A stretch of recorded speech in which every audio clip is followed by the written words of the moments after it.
Class 7th lines and angles, that is chapter number 5th।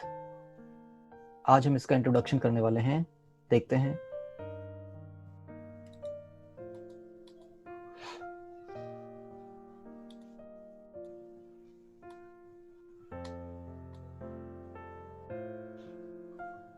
So some definitions are there which you need to revise and note it down in your fair copy.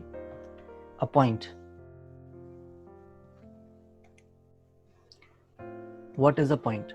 ठीक है, a point in geometry is a location. It has no size, no width and no length and no depth. कुछ भी नहीं होता है point. A point is shown by a dot. सिर्फ एक dot से आप पॉइंट को शो कर सकते हैं।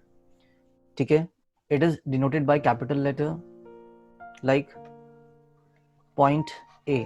कैसे पढ़ेंगे इसको? point A. Similarly point Z हो सकता है आपके पास एंड सो ऑन।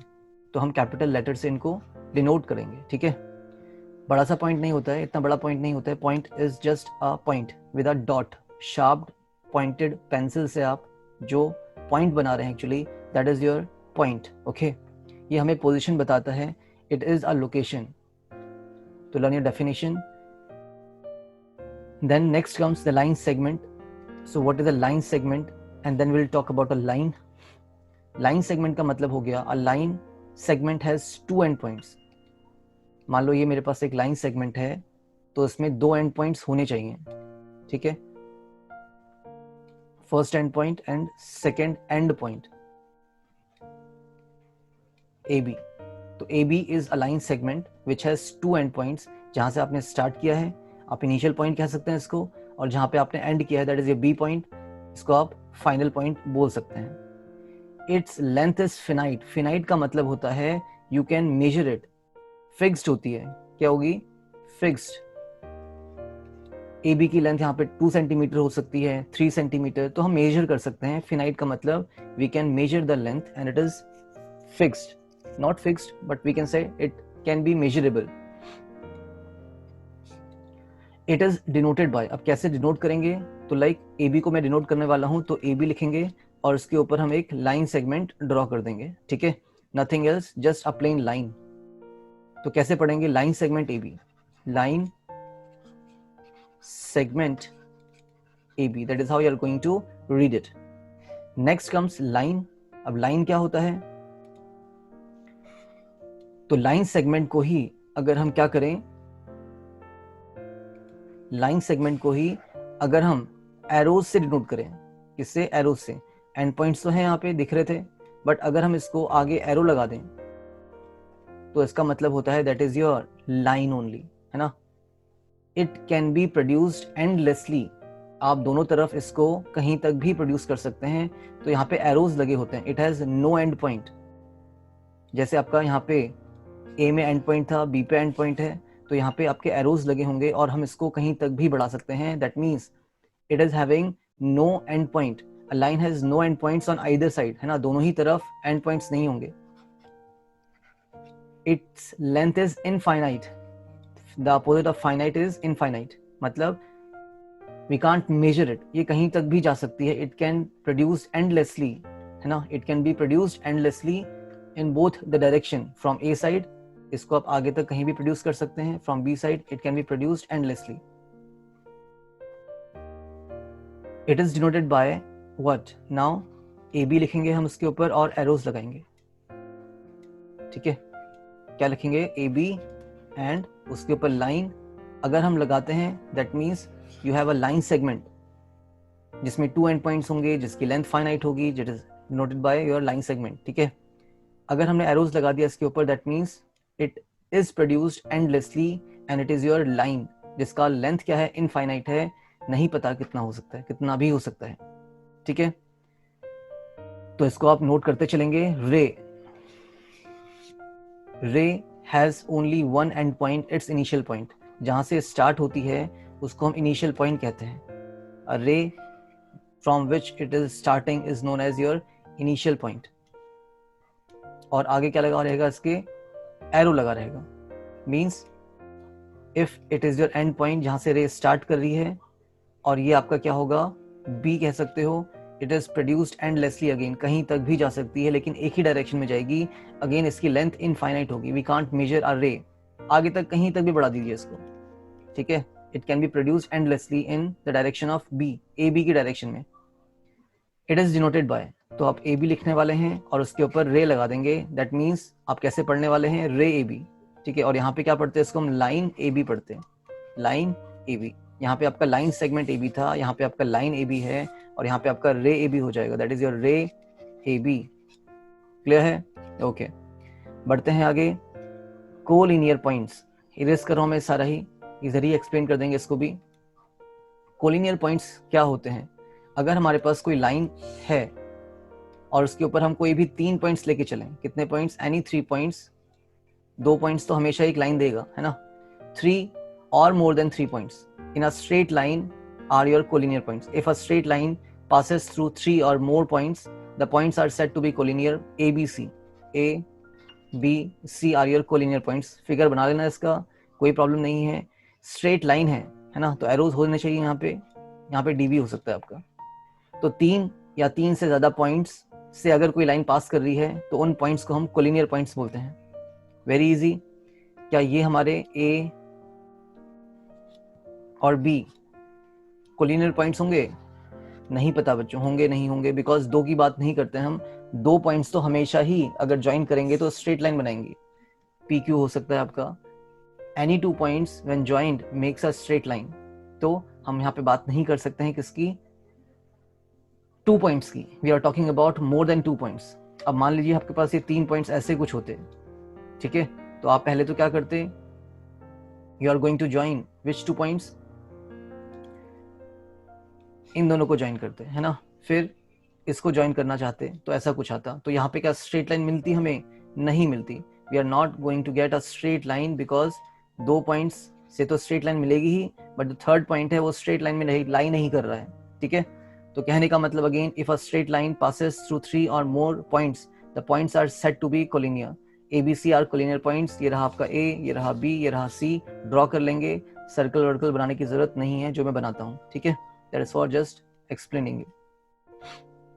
बढ़ते हैं अपने नेक्स्ट स्लाइड पे, नोट करेंगे इसको। How an angle is formed, कैसे कोई एंगल बनता है। N angle is formed when 2 lines or rays or line segments meet, है ना। जब 2 लाइंस मीट करें तो जब मीटिंग पॉइंट पे आपको एंगल मिलता है। क्लियर? क्या इसको आप रेज कह सकते हैं या लाइन सेगमेंट कह सकते हैं, कुछ भी बोलिए, जनरली हम इनको रेज बोलते हैं, ठीक है। आपका फर्स्ट रे क्या हो सकता है, देख लीजिए यहाँ पे। एक रे था मेरे पास ए बी फॉर एग्जाम्पल, रे है ना, एंड पॉइंट ये रहेगा। और दूसरा रे मेरे पास अगर ये सी हो रहा है, ए सी हो रहा है, तो जिस पॉइंट पे मीट कर रहे हैं वहां पे हमें एंगल मिलता है।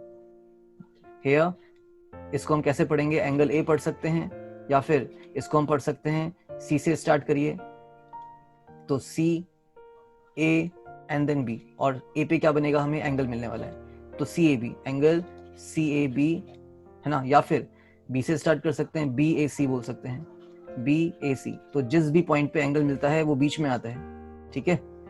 3 पॉइंट को ज्वाइन करेंगे तो हमें एंगल मिलेगा, सिंपल सी बात है। 3 पॉइंट्स को ज्वाइन करेंगे तो हमें एंगल मिलेगा। So an angle is formed when 2 lines or rays or line segments meet. तो I hope you are clear कि आपका एंगल कैसे बनता है। नाउ नेक्स्ट आते हैं आपका कॉम्प्लीमेंट्री एंगल्स। तो व्हाट आर कॉम्प्लीमेंट्री एंगल्स, ये सब डेफिनेशंस हैं, you need to write it in your copy. Now complementary angles क्या होते हैं, जिनका सम 90 आए। If the sum of measures of 2 angles is 90, they are called complementary angles. Example, जैसे एंगल A 60 है, एंगल B 90 है, दोनों को ऐड करेंगे तो 60 + 30 is 90 आ जाएगा, है ना। ये आपके कैसे होते हैं, राइट एंगल होते हैं। कैसे होंगे, राइट एंगल पे होंगे, लाइक दिस। 2 रेज हैं आपके, कौन सा एंगल बना रहे हैं, ये 90 डिग्री का एंगल बना रहे हैं। अब यहाँ पे मैं एक रे और ड्रॉ कर दूं, एक रे और ड्रॉ कर दें हम, है ना, लाइक इसको हम ए ओ बी बोल रहे हैं। ए ओ फर्स्ट रे थी हमारे पास, ए ओ was the first ray, second रे वॉज ओ बी। जिस पॉइंट पे मीट करेंगे उसको हम बोलते हैं एंगल। तो यहाँ पे एंगल 90 डिग्री बनेगा, ठीक है, चेयर लाइक एंगल बोलते हैं इसको।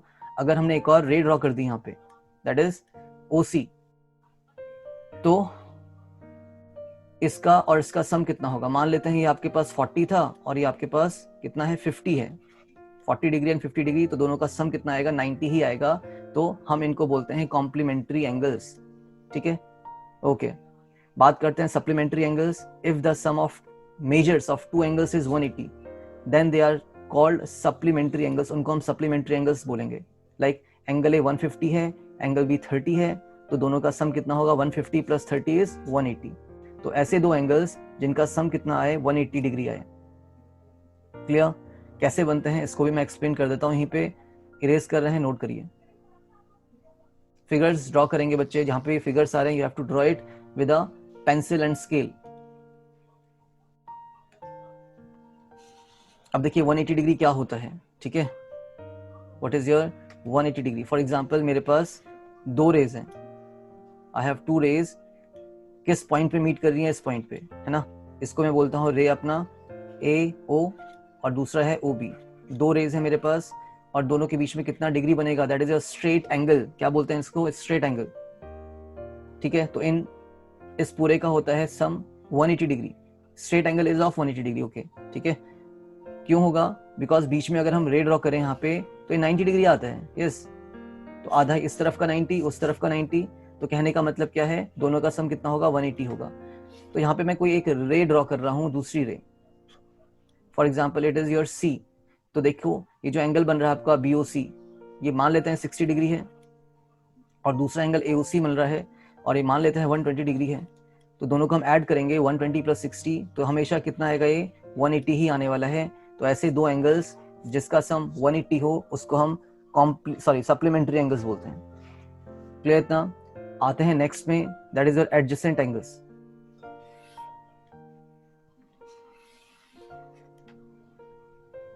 एडजेसेंट एंगल्स की बात करें, if two angles have a common vertex and a common arm but no common interior, they are said to be adjacent angles. देखिए कॉमन वर्टेक्स की बात करें तो that point is common to both X angle and Y angle.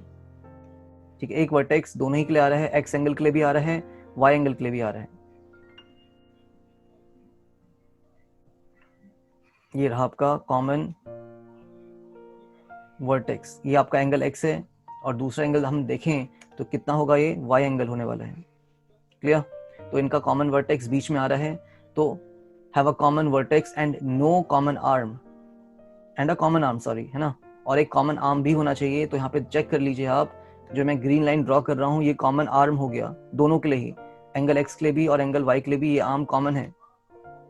But no common interior, interior common नहीं है, इसका interior अलग रहेगा, इसका इंटीरियर दूसरे वाले का अलग, है ना। इंटीरियर बोले तो जो इसके अंदर पड़ रहा है, इस एंगल के अंदर जो भी पड़ेगा वो इसका इंटीरियर है, इसका इंटीरियर अलग रहेगा और इसका इंटीरियर अलग रहने वाला है। ठीक है, तो no common interior, they are said to be adjacent angles. अभी दोबारा समझेंगे इसको, तब तक आप अपनी डेफिनेशन लिख रहे हैं और फिगर्स ड्रॉ कर रहे हैं। दूसरा फिगर भी एक्सप्लेन कर दे रहा हूँ। यहाँ पे कॉमन वर्टेक्स आपका ये रहा, क्लियर, और इसमें जो कॉमन आर्म है that is the common arm to both the angles X and Y, so that is again your adjacent angles. बढ़ते हैं आगे, इसको नोट कर रहे हैं आप लोग, फिगर्स ड्रॉ कर रहे हैं with the help of scale and pencil.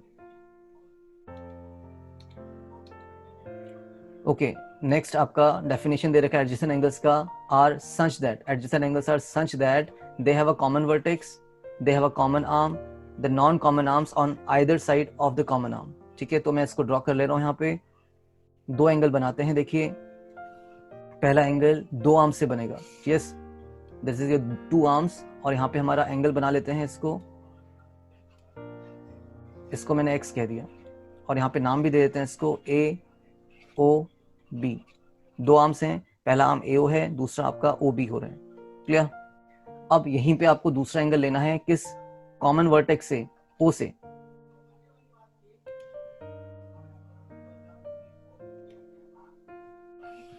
For example ये हमने ले लिया एक और आर्म, ठीक है, तो इसको मैं C कह दूंगा यहाँ पे, तो OC हमारा एक और आर्म हो गया, और ये कौन सा एंगल बना रहा है, Y एंगल बना रहा है। तो देखिए Y में भी OA आ रहा है और X में भी AO आ रहा है, तो यहाँ पे हमारा कॉमन वर्टेक्स क्या है, कॉमन वर्टेक्स पॉइंट होता है, वर्टेक्स इज द पॉइंट, तो O है ना, O vertex is common to this figure. आप फिगर ड्रॉ करेंगे और ये सब पूरा लिखने वाले हैं। They have a common arm, तो कॉमन आर्म क्या हो रहा है यहाँ पे, O A is common arm. And non common arms कौन से हैं, एक तो ओ सी हो रहा है एंड ओ बी। एक ओ सी है आपका, देख लो ये वाला, और एक ओ बी हो रहा है ये वाला। These are on either side of the common arm O A. Done. तो ये हमारा फिगर कुछ रहेगा, समझिए इसको, ड्रॉ करिए और नोट करिए एडजेसेंट एंगल्स का कंडीशन।